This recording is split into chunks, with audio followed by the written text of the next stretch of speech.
Hello people, welcome back to my blog life से awesome. तो आज हम लोग जाने वाले हैं पारगढ़। मकर संक्रांति के अवसर पर सब लोगों को शुभकामनाएं और हमारे साथ बने रहिए। तो ये पारगढ़ जो है यहाँ से 1.5 आवर्स जर्नी है, तो हमारे साथ बने रहिए इस ट्रैवल में। Thank you.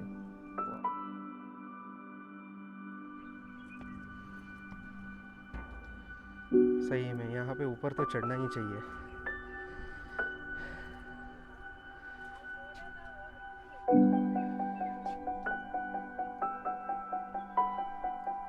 ये देखिए ऊपर से क्या नज़र आया।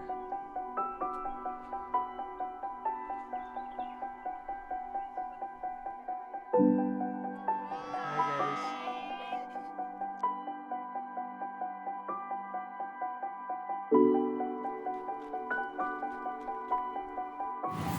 तो दोस्तों, हमारा सफ़र शुरू हो गया है पारगढ़ की तरफ।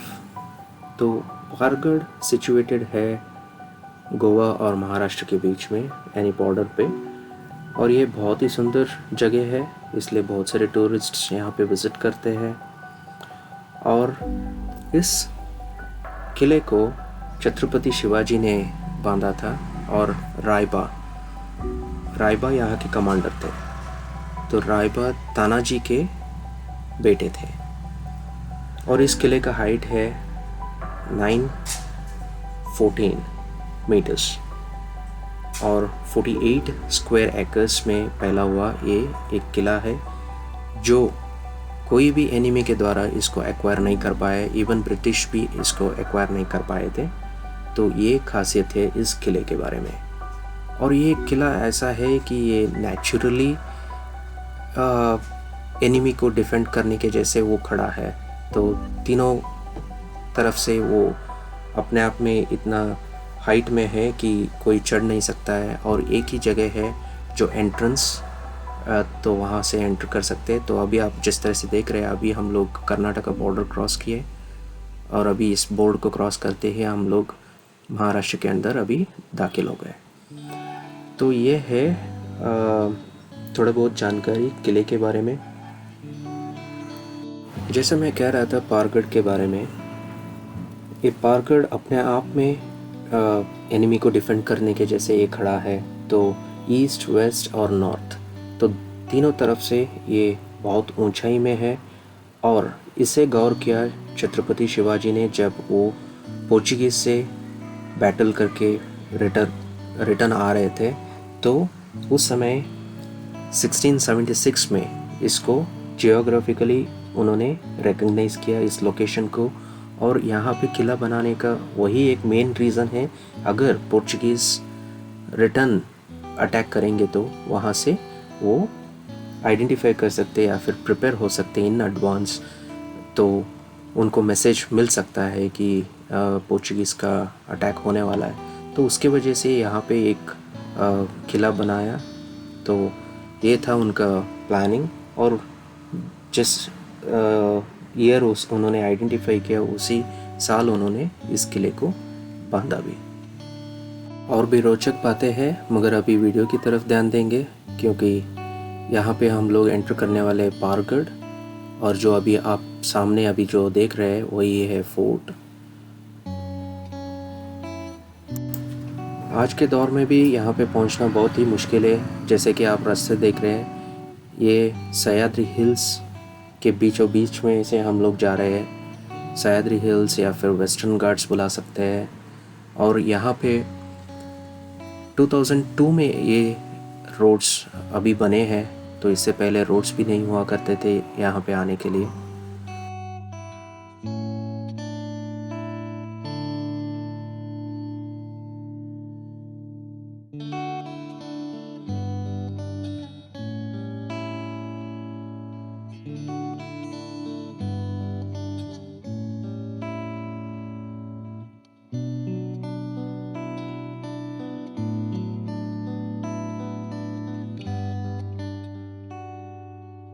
पारगढ़ में आए हैं।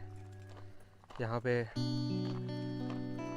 आज हम मकर संक्रांति के लिए हम लोग आज खाना लेके आए थे यहाँ पे। तो तो यूजुअली क्या होता है, मकर संक्रांति के लिए हम लोग खाना लेके किसी पिकनिक स्पॉट्स पे जाते हैं। बट एक्चुअली ट्रेडिशन ये है कि सब लोग अपने अपने खेतों में जाके खाना खाते हैं। तो जिनका खेत नहीं है वो पिकनिक स्पॉट्स पे आते हैं, जैसे हमारे जैसे। तो कुछ इस तरह से इस फेस्टिवल को मनाते हैं। मगर इससे पहले अगर हम लोग ट्रेडिशन के बारे में बात करेंगे तो पहले के ज़माने में जब पैसा नहीं होता था तो बार्टर सिस्टम होता था। तो अगर किसी को बार्टर सिस्टम पता नहीं है तो वो ये होता था कि अगर कोई चावल उगाता है तो वो गेहूँ उगाने वाले को साथ एक्सचेंज होता था, कुछ इस तरह से ये होता था। तो ये है पारगढ़।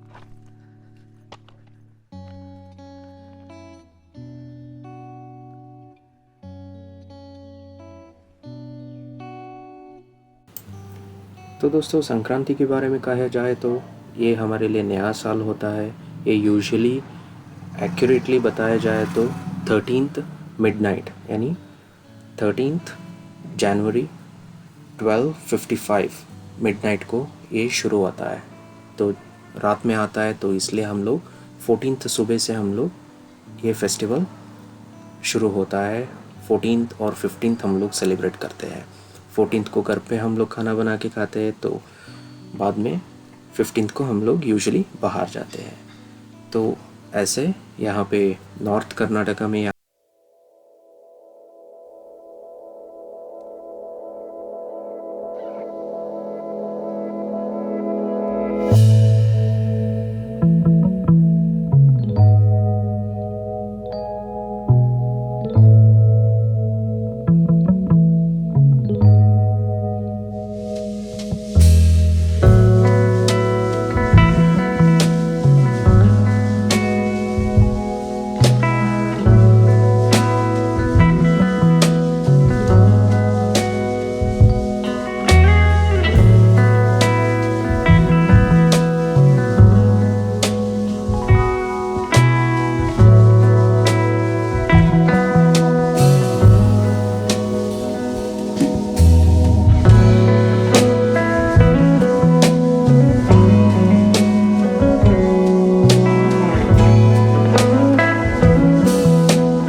यहाँ पे ऊपर आने के लिए 360 स्टेप्स चढ़ना पड़ेगा।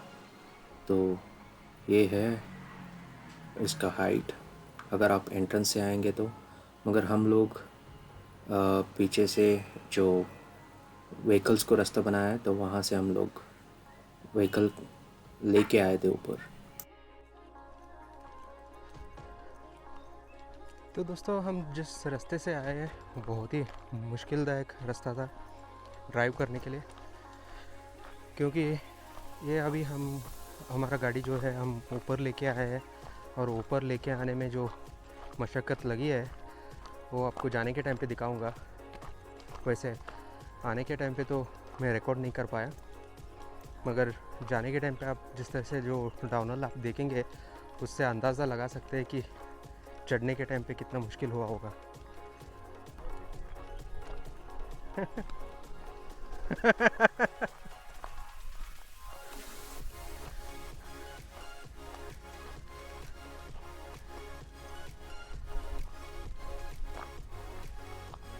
तो अभी मेरे घर वाले कह रहे हैं कि वहाँ पे मत जाओ, कुछ नहीं है देखने के लिए।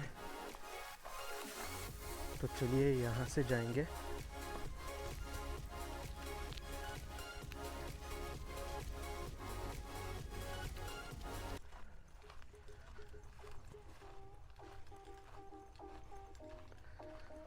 ये देखिए, वाओ।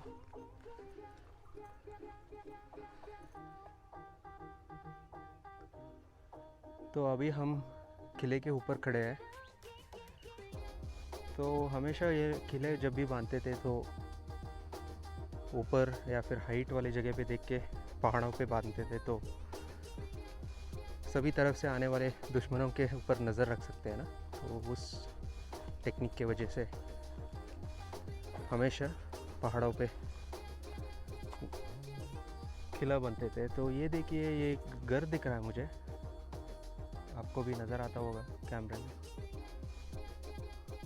एकदम कोने में बांधा है, यानी उसके बाद में तो खाई ही है। वाह।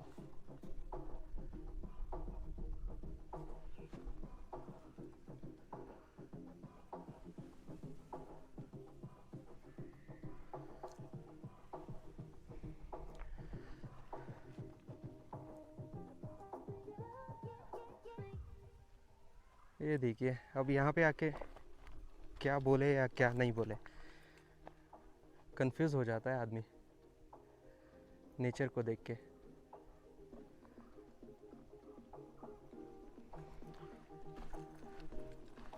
पता नहीं मैं किस रास्ते से आया था, यहाँ पे तो कुछ रास्ता तो है नहीं। दूसरा कोना भी क्या है देखेंगे।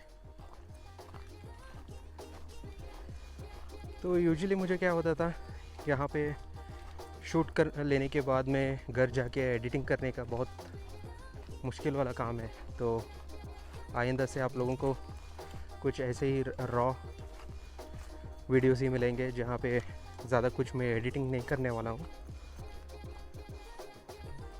क्योंकि टाइम कंज्यूमिंग है और उसके वजह से आपको बहुत कम वीडियोस मिलेंगे देखने के लिए मेरे से। तो बेटर है जो कुछ भी हम यहाँ पे देखते हैं वैसे ही आपको प्रेजेंट किया जाएगा आइंदा से। कुछ इस तरह से प्लानिंग है। और यहाँ पे मैं एक दादी को देखा जो बहुत उम्र हो चुकी है।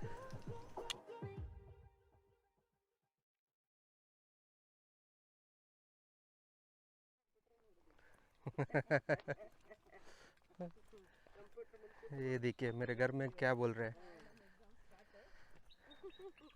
आज ही जो कुछ भी देखना है देख लो, कल से कंप्यूटर देखना पड़ेगा।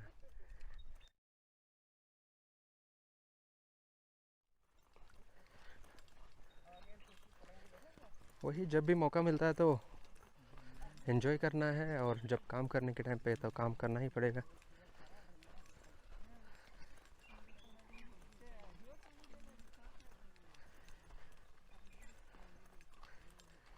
तो हम लोगों को भीड़ भाड़ की जगह से थोड़ा दूर आना था, तो इसलिए हम लोग यहाँ पे आए।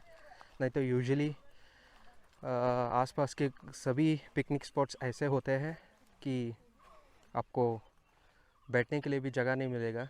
जैसे कि होटल में हम लोग वेटिंग करते हैं ना, कुछ इस तरह से वेटिंग करना पड़ेगा कि जो कोई भी जगह खाली हो जाए, भाग के जाके उस जगह को पकड़ना पड़ेगा। कुछ इस तरह से सिचुएशन रहता है। मगर यहाँ पे तो बिल्कुल वैसा सिचुएशन नहीं है।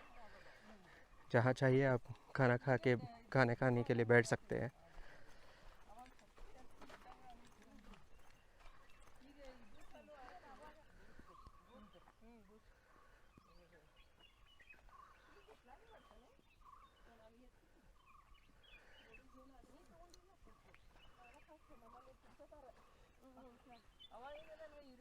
तो अभी इस व्यू टावर के ऊपर जाके देखेंगे कैसे दिखेगा यहाँ से।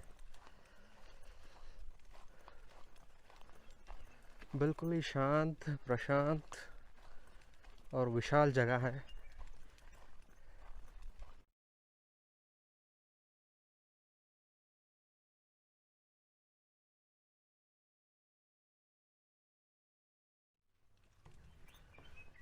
एक व्यू पॉइंट है। हमें रोड से यहाँ पे आने के टाइम पे भी ये दिखा था। हमें कुछ लोग भी नज़र आए थे ऊपर।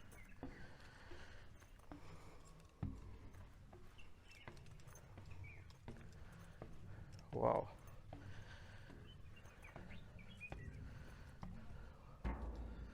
सही में यहाँ पे ऊपर तो चढ़ना ही चाहिए।